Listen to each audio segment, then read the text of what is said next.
দুই দিনে ট্রাম্পকে ইরানের তৃতীয় মৃত্যু হুমকি। আসলে কি চলছে? মাত্র 2 দিনের ব্যবধানে ইরান থেকে যুক্তরাষ্ট্রের সাবেক ও বর্তমান প্রেসিডেন্ট ডোনাল্ড ট্রাম্পকে লক্ষ্য করে এসেছে তৃতীয়বারের মতো ভয়ঙ্কর হুমকি। প্রশ্ন উঠছে, এটা কি শুধু কথার যুদ্ধ নাকি বড় কোনো সংঘাতের ইঙ্গিত? ঘটনা শুরু 16 জানুয়ারি। ইরানের কট্টরপন্থী ধর্মীয় নেতা আহমেদ খাতামি তেহরানি শুক্রবারের জুমার নামাজে সরাসরি যুক্তরাষ্ট্রের প্রেসিডেন্ট ডোনাল্ড ট্রাম্প এবং ইসরায়েলের প্রধানমন্ত্রী বেনিয়ামিন নেতানিয়াহুকে নিশানা করেন। তিনি বলেন, আমেরিকা ও জায়নিস্টদের কোনো অবস্থাতেই শান্তির আশা করা উচিত নয়। খাতামি আরও বলেন, ইরানের শাসন ব্যবস্থা কঠিন প্রতিশোধের জন্য প্রস্তুত। তার বক্তব্যে স্পষ্ট ছিল, যুক্তরাষ্ট্র বা ইসরায়েল যদি ইরানের বিরুদ্ধে কোনো পদক্ষেপ নেয় তাহলে পাল্টা জবাব আসবেই। এই বক্তৃতায় তিনি ইরানের চলমান সরকার বিরোধী আন্দোলনকারীদের ট্রাম্পের সৈনিক এবং নেতানিয়াহুর চাকর বলে আখ্যা দেন। তার দাবি, এই বিক্ষোভকারীরা বিদেশি গোয়েন্দাদের ইন্ধনে ইরানকে ভাঙার ষড়যন্ত্র করছে। এটাই প্রথম হুমকি নয়। এর আগের দিন 15 জানুয়ারি ইরানের ইসলামিক রিভলিউশনারি গার্ড কর্পস বা IRGCর এক জ্যেষ্ঠ জেনারেল প্রকাশ্যে বলেন, আমরা ট্রাম্পের হাত আর আঙুল কেটে ফেলব। একই সঙ্গে তিনি হুঁশিয়ারি দেন, যুক্তরাষ্ট্র যদি ইরানের ওপর হামলা চালায় তাহলে আর কোনো যুদ্ধবিরতির কথা শোনা হবে না। এরও আগে ইরানের রাষ্ট্রীয় টেলিভিশনে ট্রাম্পের একটি ছবি দেখানো হয়। ছবিটি ছিল 2024 সালে যুক্তরাষ্ট্রের পেনসিলভেনিয়ার বাটলার শহরে এক নির্বাচনী সমাবেশে ট্রাম্পের ওপর হামলার সময়কার। সেখানে তাকে কানে গুলিবিদ্ধ অবস্থায় দেখা যায়। ছবির নিচে লেখা ছিল, এবার লক্ষ্যভ্রষ্ট হবে না। এইসব ঘটনার মধ্যে আবার নতুন করে আলোচনায় আসে ইরানের ক্ষেপণাস্ত্র কর্মসূচি। ইসরায়েলের প্রধানমন্ত্রী নেতানিয়াহু দাবি করেন, ইরান ইতিমধ্যে 8000 কিলোমিটার পাল্লার ক্ষেপণাস্ত্র তৈরি করছে। তার মতে, যদি এই পাল্লা আরও 3000 কিলোমিটার বাড়ে তাহলে ইরানের ক্ষেপণাস্ত্র সরাসরি যুক্তরাষ্ট্রের ভূখণ্ডে পৌঁছাতে পারবে। এই উত্তপ্ত পরিস্থিতির মাঝেই হঠাৎ সুর বদলান ডোনাল্ড ট্রাম্প। 16 জানুয়ারি সাংবাদিকদের সঙ্গে কথা বলতে গিয়ে ট্রাম্প ইরানকে ধন্যবাদ জানান। কারণ হিসেবে তিনি বলেন, ইরান নাকি 800-এর বেশি আটক আন্দোলনকারীকে ফাঁসি দেয়নি। ট্রাম্প দাবি করেন, তার চাপের কারণে ইরান এই সিদ্ধান্ত নিয়েছে। এক সাংবাদিক তাকে প্রশ্ন করেন, আপনি তো বলেছিলেন ইরানের রাস্তায় আন্দোলন চালিয়ে যেতে, সাহায্য আসছে, সেই সাহায্য কি এখনো আসছে? ট্রাম্পের জবাব ছিল, ইরান 800 জনকে ফাঁসি দেয়নি, আমি এটাকে সম্মান করি। আরেক সাংবাদিক জানতে চান, আরব দেশ বা ইসরায়েল কি আপনাকে ইরানে হামলা না করতে বলেছে? ট্রাম্প বলেন, কেউ আমাকে বোঝায়নি, আমি নিজেই সিদ্ধান্ত নিয়েছি। তাহলে কি ট্রাম্প সত্যিই ইরানের বিরুদ্ধে যুদ্ধ থেকে পিছু হটছেন? ট্রাম্প হুঁশিয়ারি দিয়েছেন, যদি ইরান আন্দোলনকারীদের হত্যা করে তাহলে যুক্তরাষ্ট্র সামরিক পদক্ষেপ নিতে পারে। তখন মার্কিন সেনাবাহিনী মধ্যপ্রাচ্যের কয়েকটি ঘাঁটি থেকেও সেনা সরিয়ে নেয়, যা সম্ভাব্য যুদ্ধের ইঙ্গিত ছিল। অন্যদিকে ইরান তখনই জানিয়ে দেয়, যুক্তরাষ্ট্র হামলা চালালে মধ্যপ্রাচ্যের সব মার্কিন ঘাঁটিতে পাল্টা আঘাত হানা হবে।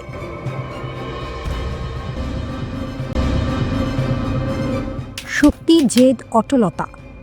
ইরানের রাষ্ট্র টেলিভিশনে সম্প্রচারিত ছবি দেখাচ্ছে, ইসলামী বিপ্লবী গার্ড কোরের স্থলবাহিনী স্থিরভাবে দাঁড়িয়ে আছে। শুধুমাত্র তেহরানের রাস্তা নয়, পুরো বিশ্বের দিকে একটি স্পষ্ট বার্তা, আমরা প্রস্তুত। এটি কোনো সাধারণ অনুষ্ঠান নয়, এটি ইরানের উত্তরের সীমান্তে সেনা শক্তির প্রদর্শনী। এ সময় যুক্তরাষ্ট্রের সাধারণ হুমকি কিছুটা নীরব। সৌদি আরব সহ উপসাগরীয় দেশগুলো প্রেসিডেন্ট ট্রাম্পকে আহ্বান জানিয়েছে, এখন আক্রমণ বন্ধ করুন, ইরানকে একটি সুযোগ দিন। কিন্তু তেহরান অপেক্ষা করছে না। IRGC এর উপস্থিতি কেবল প্রতীকী নয়, এটি একটি কৌশলগত বার্তা। আমাদের প্রতিরক্ষা অটল, শৃঙ্খলিত এবং সর্বদা প্রস্তুত। চাপ, নিষেধাজ্ঞা এবং অভ্যন্তরীণ আন্দোলনের পরেও ইরান শক্তি প্রদর্শন করছে। দূরদৃষ্টি কৌশলে কূটনীতি কিছু সময় কিনছে। মাঠে ইরান প্রতিটি সম্ভাব্য পরিস্থিতির জন্য প্রস্তুত। ইরানকে বাধ্য করা যাবে না, ইরানকে বিচ্ছিন্ন করা যাবে না। চাপের মুখে তেহরান পিছপা হব না। ওয়াশিংটন পরিকল্পনা পুনর্মূল্যায়ন করছে, উপসাগরীয় রাজধানীগুলো সতর্ক করছে, আর তেহরান রাজনৈতিক, সামরিক ও মানসিকভাবে প্রস্তুত। আমরা আপনাদের অবিলম্বে প্রত্যাহার করতে বলছি, এক পা এগোতে দেবেন না। যদি আমরা সত্যিই শুরু করি, শান্তি আলোচনা হবে না। 50 বছরের ক্ষতি, ধৈর্য, সভ্যতা সব অগ্রাহ্য করা হয়েছে। যদি আমরা আবার সেই পবিত্র প্রতিরক্ষা যুগে ফিরে যাই, সমস্যা এড়ানো যাবে না। এখনই থামুন, ফিরে যান। ইরান একটি বিচক্ষণ ও মহৎ জাতি, যুদ্ধ চাই না, কিন্তু প্রয়োজন হলে আমরা কাজ শেষ করব। সৌদি আরব, সংযুক্ত আরব আমিরাত, বাহরাইন, কাতার, তুরস্ক, ইরাকের সঙ্গে সম্পর্ক রাখব, কিন্তু এ অঞ্চলে কোনো মার্কিন ঘাঁটি নিরাপদ থাকবে না। ট্রাম্প যত এগোবেন, পরিস্থিতি তত খারাপ হবে। এই সময় যুক্তরাষ্ট্র মধ্যপ্রাচ্যে বিমান বাহিনী পাঠাচ্ছে। ট্রাম্পের আক্রমণ ঘড়ির কাঁটায়। USS আব্রাহাম লিঙ্কন এগোচ্ছে। মধ্যপ্রাচ্যে এক নতুন ভূমিকম্প আসতে চলেছে। একটি ভুল পদক্ষেপ বিশ্বযুদ্ধের মতো পরিস্থিতি তৈরি করতে পারে। যুক্তরাষ্ট্রের সামরিক শক্তি প্রদর্শিত হচ্ছে। কমপক্ষে একটি এয়ারক্রাফট ক্যারিয়ার স্ট্রাইক গ্রুপ উপসাগরে পাঠানো হয়েছে। প্রতিবাদ ভেঙে পড়া তেহরানকে লক্ষ্য করে হামলা পরিকল্পিত। 6টি স্ট্র্যাটো ট্যাঙ্কার সৌদি আরবের দিকে যাচ্ছিল। একই সময়ে কাতারের আল উদেদ বিমান ঘাঁটি থেকে কিছু মার্কিন কর্মী সরানো হচ্ছে। এটি ছিল গত বছরের প্রতিশোধের মতোই সম্ভাব্য লক্ষ্য। ইরান বারবার সতর্ক করেছে যে কোনো মার্কিন হস্তক্ষেপ উপসাগরের ঘাঁটিতে হামলা করবে। এক ভুল হিসাব পুরো অঞ্চলকে যুদ্ধের দিকে ঠেলে দিতে পারে। প্রেস সেক্রেটারি কারেন লেভিট বললেন, ট্রাম্প পরিস্থিতি ঘনিষ্ঠভাবে পর্যবেক্ষণ করছেন। 800 জনের জীবন বাঁচানো হয়েছে। তিনি সব বিকল্প উন্মুক্ত রেখেছেন। ট্রাম্পও নিজেই জানিয়েছেন, নিষ্পত্তি নিশ্চিত নয়, পরিস্থিতি চলমান, আমরা দেখব। পাশাপাশি সৌদি আরব, কাতার এবং ওমান যুক্তরাষ্ট্রকে সতর্ক করছে, আক্রমণ পুরো অঞ্চলকে অস্থির করতে পারে। আল উদেদ ঘাঁটির সতর্কতা স্তর কমেছে। বিমান এবং কর্মীরা ধীরে ধীরে ফিরে আসছে। এই আন্দোলন ইরানের নেতৃত্বের জন্য সবচেয়ে বড় চ্যালেঞ্জ। অর্থনৈতিক অসন্তোষ থেকে শুরু হওয়া প্রতিবাদ দেশের সর্বত্র ছড়িয়ে পড়ে। ইরান বলছে, বাইরে থেকে প্রভাবিত করা হয়েছে ট্রাম্পকে যুদ্ধের ফাঁদে ফেলার জন্য। সিনেটর লিন্ডসে গ্রাহাম বলছেন, ট্রাম্প এখনও শক্তিশালী পদক্ষেপের জন্য প্রস্তুত। ট্রাম্পকে লক্ষ্য করে ট্রাম্প বলেছেন, তার হাত পিস্তলের ট্রিগারে, আমরা তার হাত এবং আঙুল কেটে ফেলব। প্রকাশ্যে তিনি এই হুমকি দিয়েছেন। জেনারেল রেজাই আরও বলেন, যদি যুক্তরাষ্ট্র হামলা চালায়, ইরান তখন পর্যন্ত কোনো যুদ্ধবিরতি মেনে নেবে না যতক্ষণ না তার লক্ষ্য পূর্ণ হয়। তিনি স্পষ্ট করে বলেন, যদি যুদ্ধ এগোতে থাকে, যুদ্ধবিরতি নিয়ে কোনো আলোচনা হবে না। ট্রাম্পকে সতর্ক করে তিনি যোগ করেছেন, আমরা যা সংযম এবং কৌশল দেখেছি, আপনি তো উপেক্ষা করছেন। এখনই থামুন, পিছিয়ে যান, না হলে মধ্যপ্রাচ্যে আপনার কোনো ঘাঁটি নিরাপদ থাকবে না। এই হুমকির পর কিছুটা শিথিল হয়েছে উত্তেজনা। মধ্যপ্রাচ্যের উপসাগরীয় দেশগুলো সৌদি আরব, কাতার এবং ওমান যুক্তরাষ্ট্রের প্রেসিডেন্ট ট্রাম্পকে শান্ত থাকার পরামর্শ দিয়েছে। পাকিস্তানে নিযুক্ত ইরানের রাষ্ট্রদূতও জানিয়েছেন, ট্রাম্প নিজে ইরানকে বলেছেন যে তার কোনো হামলার পরিকল্পনা নেই। তবে ইরান সরকার এই আশ্বাস পুরোপুরি বিশ্বাস করছে না, কারণ গত বছরের পারমাণবিক আলোচনা চলাকালীন যুক্তরাষ্ট্র ও ইসরায়েল ইরানে হামলা চালিয়েছিল। ইরান ইসরায়েলের নেতাদের মধ্যে যোগাযোগেও দেখা দিয়েছে নতুন পর্ব। রাশিয়ার প্রেসিডেন্ট ভ্লাদিমির পুতিন জানুয়ারিতে ইসরায়েলের প্রধানমন্ত্রী বেনিয়ামিন নেতানিয়াহু ও ইরানের প্রেসিডেন্ট মাসুদ পেজেশকিয়ানের সঙ্গে ফোনে কথা বলেছেন। ক্রেমলিন জানিয়েছে, পুতিন মধ্যপ্রাচ্যের সামরিক সংঘাতের আশঙ্কা দেখে উত্তেজনা কমানোর জন্য মধ্যস্থতার প্রস্তাব দিয়েছেন। ক্রেমলিনের মুখপাত্র দিমিত্রি পেসকভ বলেন, এই অঞ্চলের পরিস্থিতি অত্যন্ত সংকটাপন্ন। প্রেসিডেন্ট পুতিন উত্তেজনা হ্রাসে মধ্যস্থতার প্রচেষ্টা চালাচ্ছেন। ফোন কলে পুতিন ইরান এবং ইসরায়েলের মধ্যে কৌশলগত অংশীদারিত্ব আরও শক্তিশালী করার প্রতিশ্রুতি দিয়েছেন। অন্যদিকে ইরানের প্রেসিডেন্টের দপ্তর জানিয়েছে, পেজেশকিয়ান রাশিয়ার জন্য জাতিসংঘে ইরানের সমর্থনের প্রশংসা করেছেন। ইরান রাশিয়ার একজন কৌশলগত অংশীদার হিসেবে বিবেচিত, তাই যে কোনো সংঘাত যা ইরানের প্রো মস্কো নেতৃত্বকে হুমকির মুখে ফেলতে পারে তার বিষয়ে রাশিয়া সতর্ক। এই ফোন কল রাশিয়ার প্রথম প্রকাশ্য মন্তব্য ছিল, যা ইরানের সরকারের সঙ্গে মস্কোর সরাসরি সংযোগ প্রকাশ করে। রাশিয়া ইসরায়েলের সঙ্গে সুসম্পর্ক বজায় রাখার চেষ্টা করছে, যদিও 2023 সালের গাজার ঘটনায় ইসরায়েলের কর্মকাণ্ড নিয়ে রাশিয়ার সমালোচনা সম্পর্ককে কিছুটা জটিল করেছে। পুতিনের সঙ্গে নেতানিয়াহুর ফোন কলে ক্রেমলিন জানিয়েছে, মধ্যস্থতার প্রচেষ্টা চালিয়ে যাওয়ার জন্য রাশিয়া প্রস্তুত, তবে এখন পর্যন্ত কোনো নির্দিষ্ট পদক্ষেপের বিস্তারিত প্রকাশ করা হয়নি। এই পরিস্থিতিতে মধ্যপ্রাচ্যের পরিস্থিতি ঝুঁকিপূর্ণ। সৌদি আরব, কাতার ও ওমান যুক্তরাষ্ট্রের প্রেসিডেন্টকে বোঝানোর চেষ্টা করছে যে ইরানের ওপর হামলা এই অঞ্চলে মারাত্মক প্রভাব ফেলতে পারে। অন্যদিকে ইরান ট্রাম্পকে সতর্ক করে বলছে, যদি যুক্তরাষ্ট্র এগোতে চায় তাহলে কোনো ঘাঁটি নিরাপদ থাকবে না।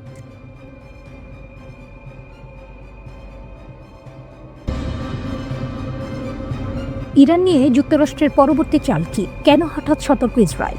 যুক্তরাষ্ট্র কি ইরানের দিকে এগোচ্ছে? আর যদি এগোয়, তাহলে তার প্রথম কম্পন কেন টের পাচ্ছে ইসরায়েল? বার্তা সংস্থা রয়টার্স জানাচ্ছে, ইরানকে ঘিরে যুক্তরাষ্ট্রের সম্ভাব্য আগ্রাসনের আশঙ্কায় ইসরায়েল নিজেদের নিরাপত্তা সতর্কতা বাড়িয়েছে। তবে প্রকাশ্যে ইসরায়েলি কর্মকর্তারা বলছেন, এই মুহূর্তে তাদের সরাসরি কোনো সামরিক হস্তক্ষেপের পরিকল্পনা নেই। রয়টার্সের প্রতিবেদনে ইসরায়েলের 3 জন সূত্রের বরাতে বলা হয়েছে, এই সতর্কতার কারণ ইসরায়েলের নিজস্ব কোনো সামরিক সিদ্ধান্ত নয়। মূল দুশ্চিন্তা হল ওয়াশিংটন কী সিদ্ধান্ত নেয়। আরও লক্ষণীয় বিষয়, ইসরায়েল কী ধরনের নিরাপত্তা ব্যবস্থা নিয়েছে সে ব্যাপারে একেবারেই কিছু জানানো হয়নি। বিশ্লেষকদের মতে, এই রহস্যময় নীরবতায় ইঙ্গিত দিচ্ছে সবচেয়ে বড় অনিশ্চয়তা তৈরি করছে যুক্তরাষ্ট্রের পরবর্তী পদক্ষেপ।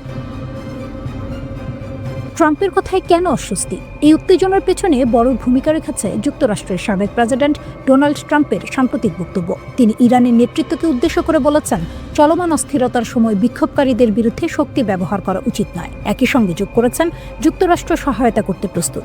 শুনতে মানবিক মনে হলেও তেহরান এই বক্তব্যকে অন্য চোখে দেখছে। ইরানের মতে এটি সহানুভূতি নয়, বরং ভবিষ্যৎ হস্তক্ষেপের জন্য তৈরি করা একটি রাজনৈতিক স্ক্রিপ্ট। ইতিহাস বলছে, ঠিক এই ভাষাই বহুবার ব্যবহার হয়েছে আগ্রাসনের আগে। এই উদ্বেগের পেছনে আরেকটি বড় কারণ আছে, গত জুনে হওয়া সেই 12 দিনের যুদ্ধ। ইরানের দাবি অনুযায়ী সেই সংঘাতে ইসরায়েল যুক্তরাষ্ট্রের সরাসরি অংশগ্রহণে ইরানের ভেতরে বিমান ও গোয়েন্দা হামলা চালায়। শুধু সামরিক স্থাপনায় নয়, বেসামরিক ও দ্বৈত ব্যবহারের স্থাপনাও ছিল হামলার লক্ষ্য। এই যুদ্ধ বহু বছরের ছায়াযুদ্ধের ইতি টেনে দেয়। পর্দার আড়ালের সংঘাত প্রকাশ্যে চলে আসে। এরপরই তেহরান স্পষ্ট বার্তা দেয়, ভবিষ্যতে যুক্তরাষ্ট্র বা ইসরায়েলের যে কোনো আগ্রাসনের জবাব হবে সরাসরি ও কঠোর, তা হোক মার্কিন ঘাঁটিতে কিংবা ইসরায়েলের ভেতরেই। এই প্রেক্ষাপটে রয়টার্স জানায়, ইসরায়েলের প্রধানমন্ত্রী বেনিয়ামিন নেতানিয়াহু যুক্তরাষ্ট্রের পররাষ্ট্রমন্ত্রী মার্কো রুবিওর সঙ্গে ফোনে কথা বলেন। এক ইসরায়েলি সূত্রের দাবি, আলোচনায় যুক্তরাষ্ট্রের সম্ভাব্য হস্তক্ষেপ নিয়ে কথা হয়েছে। যুক্তরাষ্ট্র ফোন আলাপের বিষয়টি স্বীকার করলেও কি আলোচনা হয়েছে সে বিষয়ে সম্পূর্ণ নীরব। বিশ্লেষকদের মতে এই নীরবতাই সবচেয়ে বড় বার্তা, কারণ বড় সিদ্ধান্ত সাধারণত নীরবতার মধ্যেই জন্ম নেয়।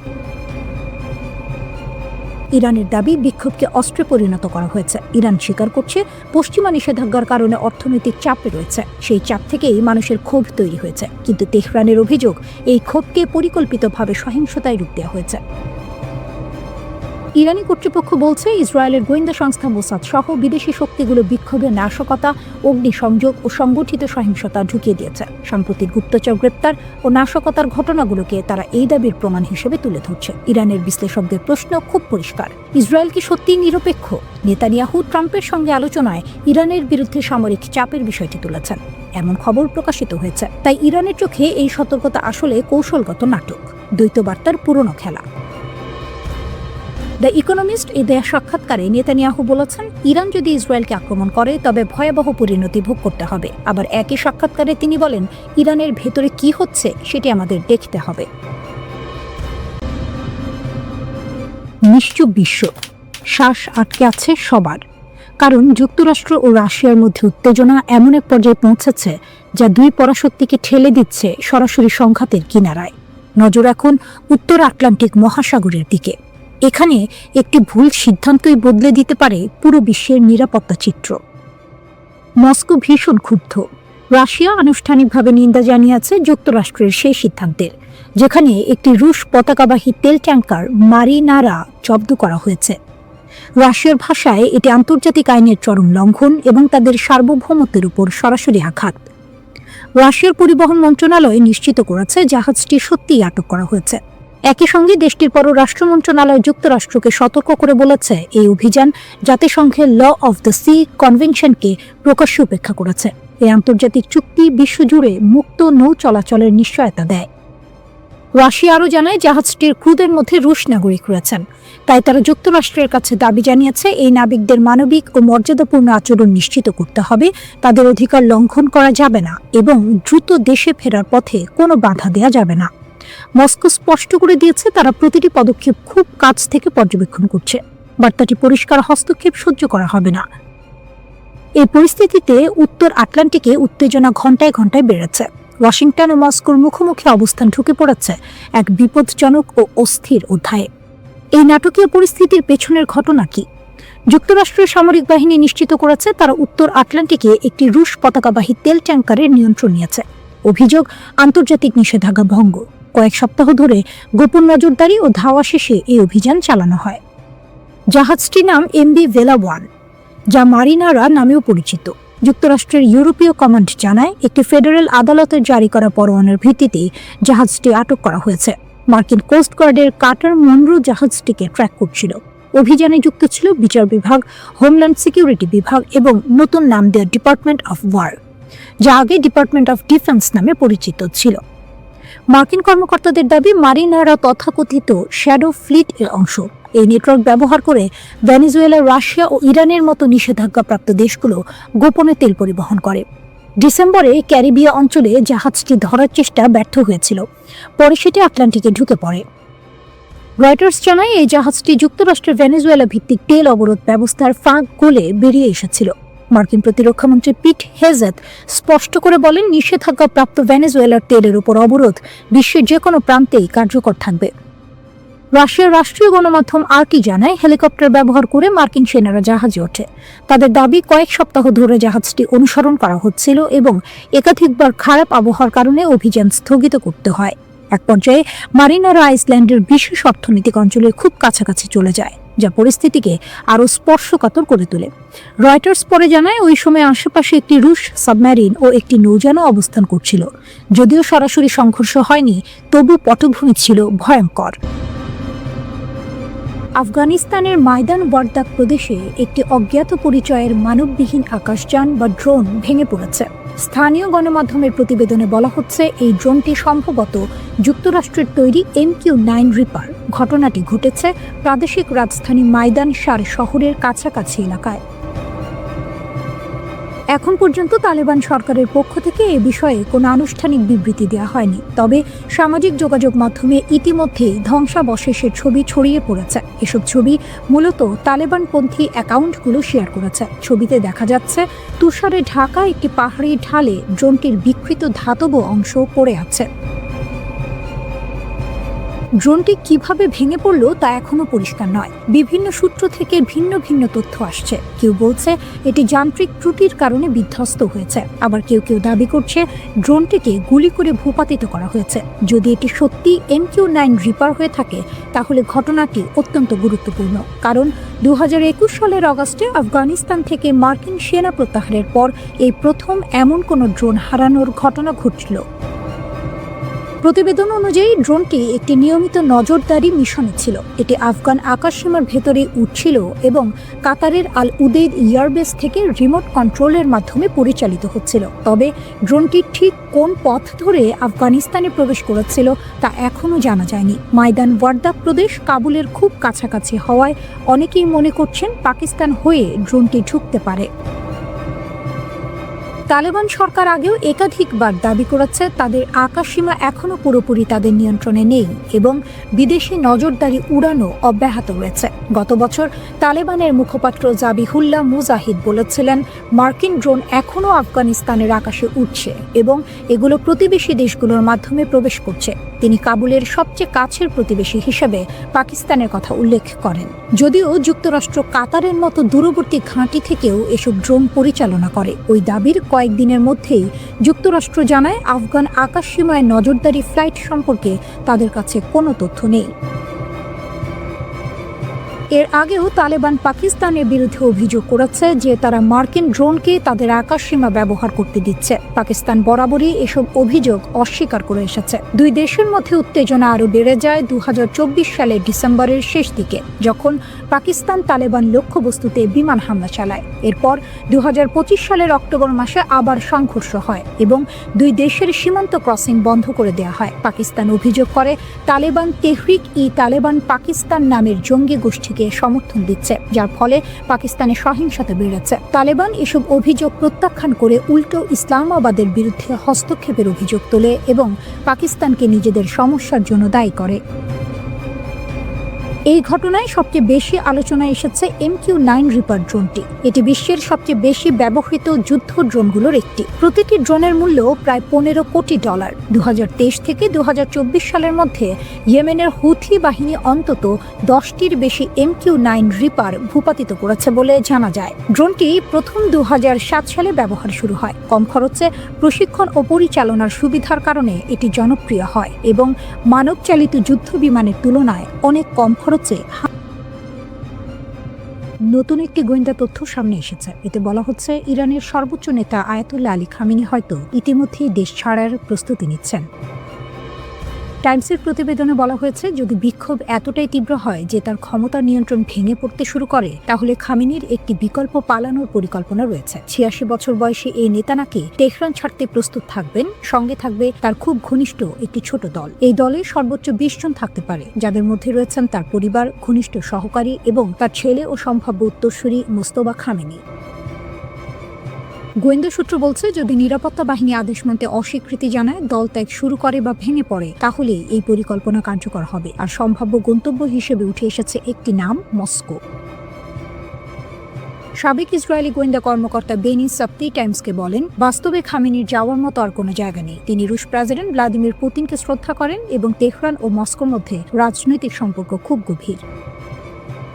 এই পালানোর পরিকল্পনাটি নাকি সিরিয়ার সাবেক প্রেসিডেন্ট বাশার আল আসাদের ঘটনার আদলে তৈরি। 2024 সালের ডিসেম্বরে যখন বিদ্রোহীরা দামেস্কের কাছাকাছি পৌঁছে যায়, তখন আসাদ রাশিয়ায় পালিয়ে যান। একইভাবে খামেনির পরিকল্পনায় রয়েছে আগেই ঠিক করা রুট, বিদেশে সম্পদ সরানো, নগদ অর্থ এবং বিদেশে থাকা সম্পত্তিতে দ্রুত পৌঁছানোর ব্যবস্থা। খামেনির আর্থিক শক্তিও বিশাল। ধারণা করা হয় তিনি সি-টেড নামের আধা রাষ্ট্রীয় প্রতিষ্ঠানের মাধ্যমে একটি বিশাল অর্থনৈতিক সাম্রাজ্য নিয়ন্ত্রণ করেন। 2013 সালে রয়টার্স এই প্রতিষ্ঠানের সম্পদের মূল্য প্রায় $95 বিলিয়ন বলে উল্লেখ করেছিল। তার অনেক ঘনিষ্ঠ সহযোগীর পরিবার ইতিমধ্যেই যুক্তরাষ্ট্র, কানাডা ও দুবাইয়ে বসবাস করছে।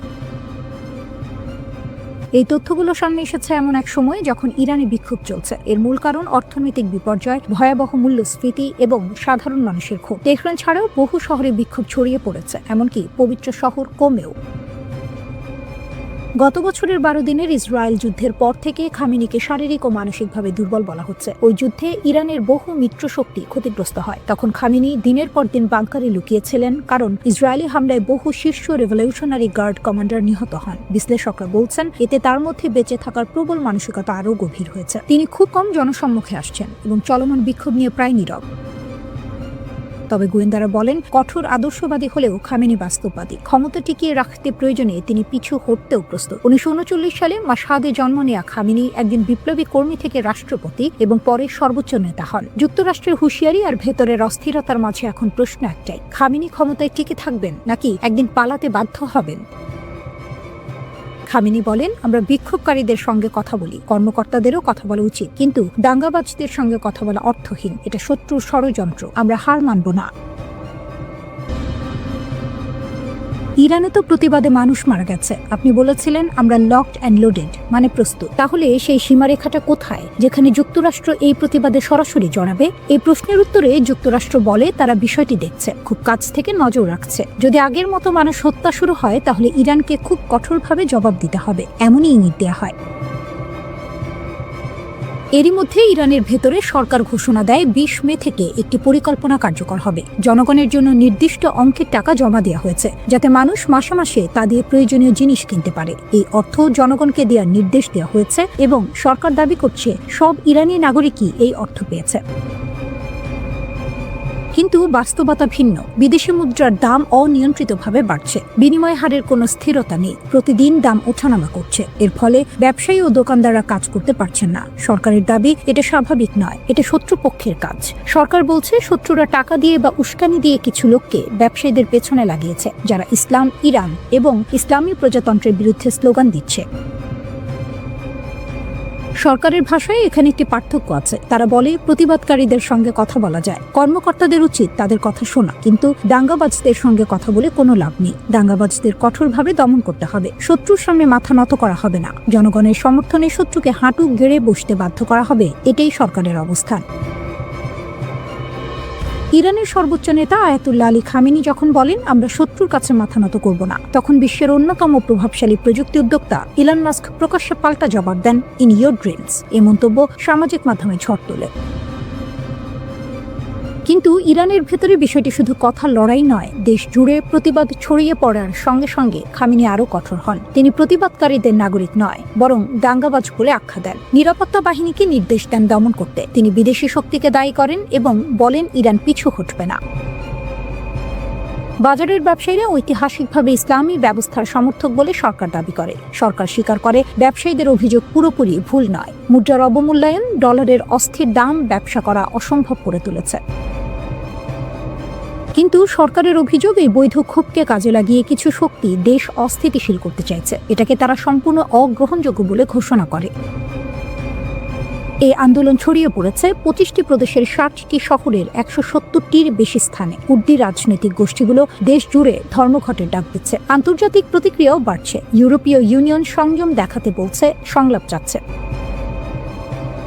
এদিকে যুক্তরাষ্ট্র, ইসরায়েল এবং পশ্চিমা বিশ্ব ইরানকে আরও চাপে রেখেছে। এই চাপ আরও বেড়ে যায় যখন যুক্তরাষ্ট্র ভেনেজুয়েলার প্রেসিডেন্ট নিকোলাস মাদুরোকে আটক করে। ইলন মাস্ক বলেন, এটা সব স্বৈরশাসকদের জন্য বার্তা। ট্রাম্প প্রশাসন বলে তারা শক্তির মাধ্যমে শান্তি চায়। আমেরিকা ফার্স্ট নীতির কথা পুনরায় বলা হয়। কারাকাস থেকে তেহরান ক্ষমতার পরীক্ষা চলছে। প্রশ্ন একটাই, ক্ষমতায় টিকে থাকতে ইরানের নেতৃত্ব কতদূর যাবে? ইরানে বিক্ষোভের 5টি বিষয় যা জানা জরুরি। ইরানের বিভিন্ন শহরে ব্যাপক বিক্ষোভ ছড়িয়ে পড়েছে, কিন্তু এগুলোর পেছনে কী কারণ এবং এগুলো কোথায় পৌঁছাতে পারে? রিপোর্ট আল জাজিরার। জীবনযাত্রার খরচ নিয়ে উদ্বেগ বাস্তব। ইরান বিশ্বের সবচেয়ে সীমাবদ্ধ দেশগুলোর মধ্যে একটি। বিভিন্ন আন্তর্জাতিক নিষেধাজ্ঞার দেশটির আমদানির উপর নির্ভরতা পরিস্থিতিকে আরও খারাপ করছে এবং মুদ্রাস্ফীতি বাড়াচ্ছে। মুদ্রাস্ফীতি বাড়িয়েছে খাদ্যপণ্যের দাম গড়ে গত বছরের তুলনায় 72% বেড়েছে। দুধের দাম এই বছর 6 গুণ এবং অন্যান্য জিনিসের দাম 10 গুণের বেশি বেড়েছে। বিক্ষোভগুলো বড় আকারে। শুধু তেহরানের গ্র্যান্ড বাজারের দোকানদারদের অর্থনৈতিক প্রতিবাদ থেকে শুরু হওয়া আন্দোলন নতুন বছরের আগেই ইরানের 31 প্রদেশের অন্তত 17 প্রদেশে ছড়িয়ে পড়েছে। হাজার হাজার মানুষ দেশের বিভিন্ন জায়গায় প্রতিবাদে অংশ নিয়েছে এবং নিরাপত্তা বাহিনী কিছু জায়গায় জোরপূর্বক প্রতিক্রিয়া দেখিয়েছে। ইরানের ফার্স্ট নিউজ এজেন্সি জানিয়েছে, দক্ষিণ পশ্চিম ইরানের গর্ডেগানে নিরাপত্তা বাহিনীর সঙ্গে সংঘর্ষে 3 জন মারা গেছে। আরও 3 জন আজনা এবং 1 জন কুহদাস্টে মারা গেছে। সরকার কিভাবে প্রতিক্রিয়া দেখাবে তা বোঝা কঠিন। তেহরানের পূর্ববর্তী কঠোর প্রতিক্রিয়ায় বিক্ষোভকারীদের মৃত্যুর ঘটনা ঘটে। তবে এখন পর্যন্ত বিচ্ছিন্ন সংঘর্ষ ছাড়া পেজেশকিয়ান সরকার সরাসরি দমন অভিযান চালাতে না দিয়ে বৈধ দাবিগুলো শোনার প্রস্তুতি দেখাচ্ছে। বিক্ষোভকারীদের উদ্বেগ মোকাবিলায় সরকার কেন্দ্রীয় ব্যাংকের নতুন গভর্নর নিয়োগ দিয়েছে। আব্দুল নাসের হেম্মাতি রিয়ালের পতনের পর অর্থনৈতিক স্থিতিশীলতা পুনঃপ্রতিষ্ঠার প্রতিশ্রুতি দিয়েছেন। মঙ্গলবার উচ্চশিক্ষা মন্ত্রণালয় তেহরান বিশ্ববিদ্যালয় এবং 2টি প্রধান বিশ্ববিদ্যালয় থেকে ক্যাম্পাস নিরাপত্তা ব্যবস্থাপনা কর্মকর্তাদের সরিয়েছে। স্থানীয় সংবাদ মাধ্যম জানিয়েছে, তাদের অপসারণের কারণ ছিল সম্প্রতি ছাত্র বিক্ষোভ মোকাবিলায় ব্যর্থতা এবং আচরণগত সমস্যা। অতীতে ব্যাপক বিক্ষোভ ঘটেছে। 2022 সালে 22 বছর বয়সী মাহসা আমিনীর আটককালে মৃত্যুর পর ইরানে ব্যাপক বিক্ষোভ ছড়ায়। আমিনীর জানাজার পর পশ্চিমের শহর সাককেজে মহিলারা তাদের হিজাব খুলে প্রতিবাদ জানায়, যা পরে দেশের অন্যান্য অঞ্চলে ছড়ায়।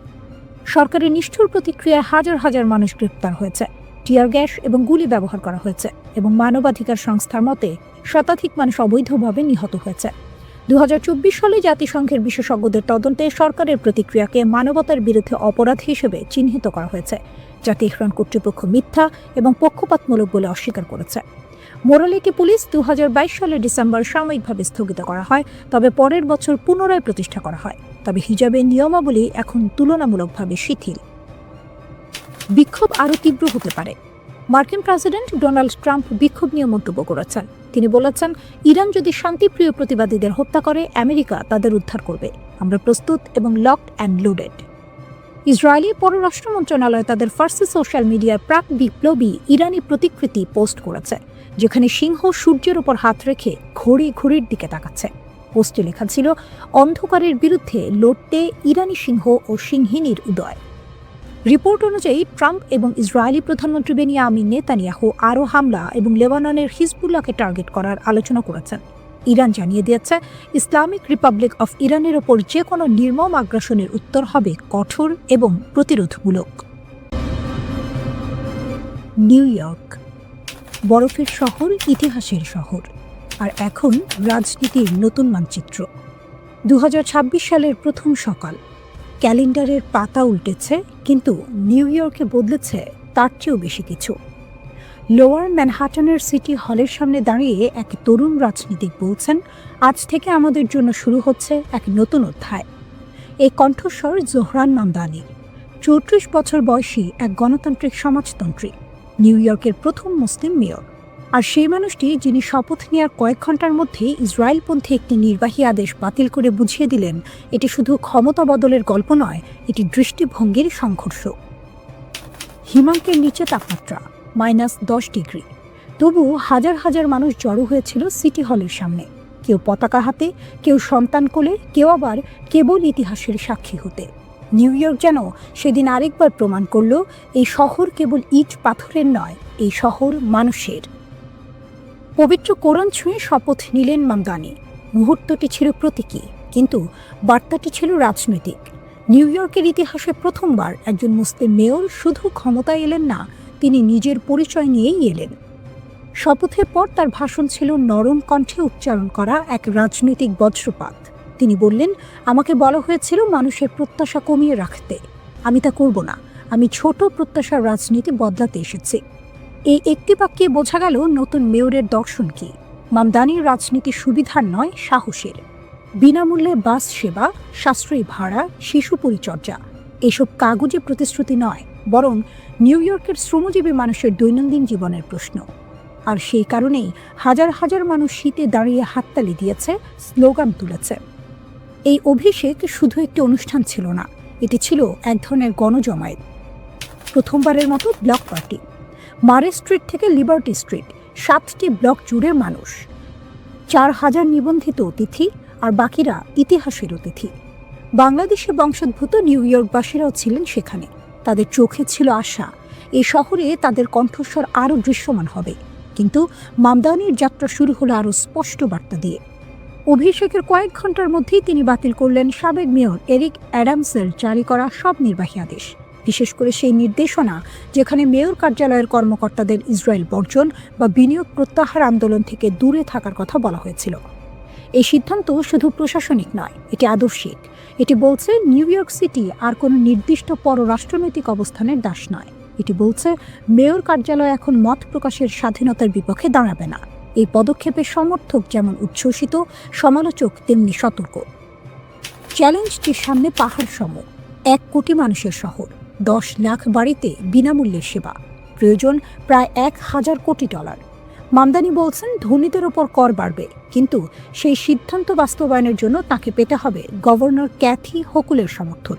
আর আছেন ডোনাল্ড ট্রাম্প, যিনি ইতিমধ্যেই মামদানিকে কমিউনিস্ট বলে চিহ্নিত করেছেন, কেন্দ্রীয় তহবিল কাটছাঁটের হুমকিও দিয়েছেন।